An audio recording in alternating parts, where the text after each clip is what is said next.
桜ひらひら舞い降りて落ちて Bien le bonjour YouTube Sphère, du coup vous l'aurez compris, je suis tombée sur cette magnifique publicité sur les réseaux sociaux, donc notamment sur Instagram et sur Facebook, d'une maquette à faire soi-même en bois, vraiment très sympa. Alors on a le choix du sujet, donc j'ai choisi le sujet du Japon parce que j'aime beaucoup. Alors moi je l'ai commandé sur Amazon à 70 €, je vous mettrai le lien en barre d'infos. Mais je l'ai vu qu'il existait sur d'autres sites, donc à voir, à explorer. Moi, du coup, je l'ai acheté, ça vient directement de Chine, comme la plupart des choses qu'on achète. Donc du coup, je vais avoir tout en chinois, mais j'aime beaucoup d'ailleurs la boîte qui est ici présente, avec tous les caractères chinois, c'est vraiment sympa. Alors moi, la grosse question, c'était de savoir, puisque le manuel est entièrement en chinois, si ça allait être un problème ou pas, mais en fait pas du tout, puisqu'il est quand même vachement bien expliqué, avec des images tout simplement tout au long pour nous accompagner. Donc il y a juste à suivre. Alors je ne dirais pas que c'est extrêmement facile à faire. Ça demande beaucoup de travail. Ça m'a pris 4 jours, enfin sur 4 jours, peut-être 4-6 heures par jour, mais il faut aimer faire des constructions manuelles, tout simplement, hein.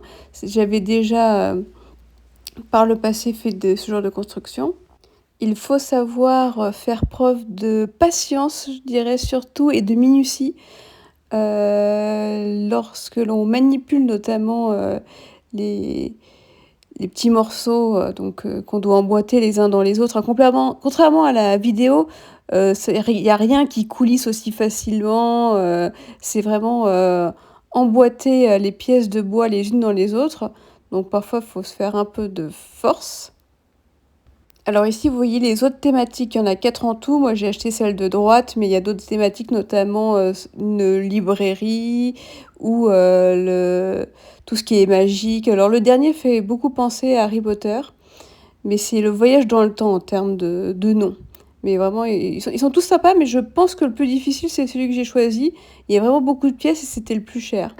Alors là, je vous présente ce qu'il y a dans le petit kit. Alors on a une colle qu'on utilisera beaucoup. Une colle qui sèche d'ailleurs, qui devient transparente, et sinon toutes les pièces sont en bois. Donc là, c'était une construction que j'avais fait par le passé, donc un peu dans le même style, donc tout en bois, et donc je m'étais déjà entraînée. C'était pour vous dire ça, c'est que je me suis déjà entraînée par le passé, donc sur cette construction-là, qui est vraiment c'est exactement la même chose, et aussi dans un autre style, j'avais déjà fait sur du Lego, le Poudlard que vous venez de voir, le Poudlard Express. Donc j'ai un peu d'expérience dans tout ce qui est manuel. Ça, c'est la plus petite pièce qui existait. Donc du coup, c'est vraiment pour vous donner un ordre d'idée sur la taille et sur l'échelle des pièces. C'est très minutieux.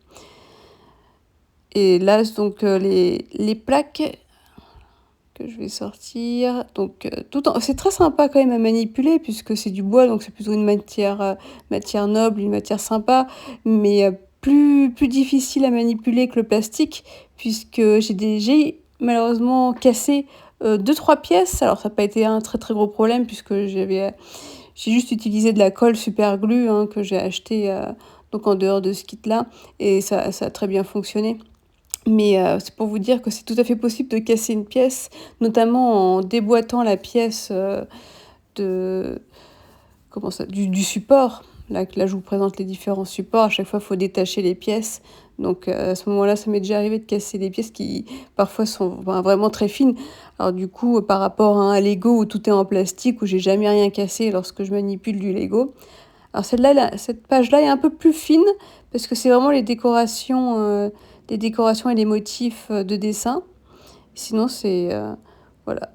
Sinon, les autres plaques sont relativement un peu plus épaisses. Et bon, la plupart se déboîtent assez facilement. Plus elles sont grandes, plus elles sont faciles à déboîter. Mais forcément, quand elles sont petites et qu'elles sont fines, c'est un peu plus compliqué. Alors là, je vais très clairement pas vous montrer l'ensemble de la construction, puisque ça a pris des heures et des heures. Je vous ai juste fait un petit montage pour que vous puissiez voir donc visuellement la taille, comment ça peut se passer. Après, c'est vraiment clipser chaque pièce l'une dans l'autre. Et au fur et à mesure de la construction, en fait, plus on avance, plus lorsqu'on clipse, ben forcément, on doit faire une pression.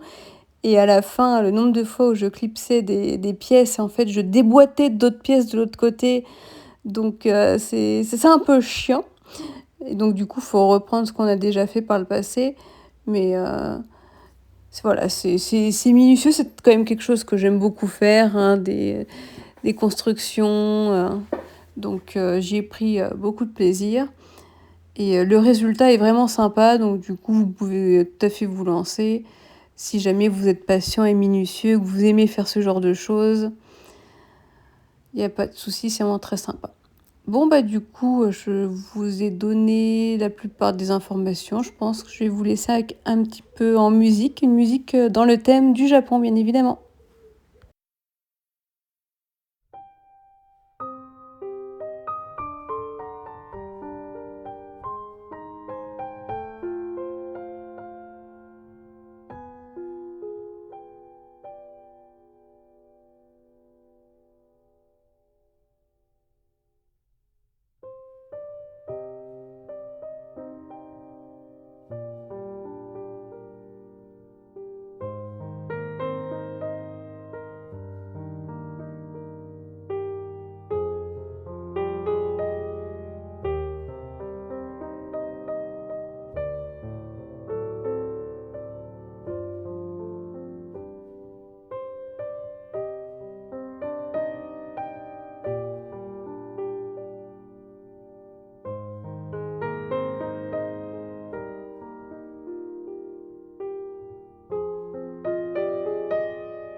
friends growing up, so I learned to be okay with just me, just me, just me, just me, and I'll be fine on the outside.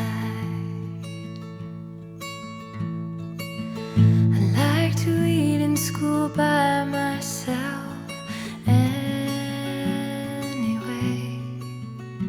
so I'll just stay right here, right here, right here, right here, and I'll be fine on the outside.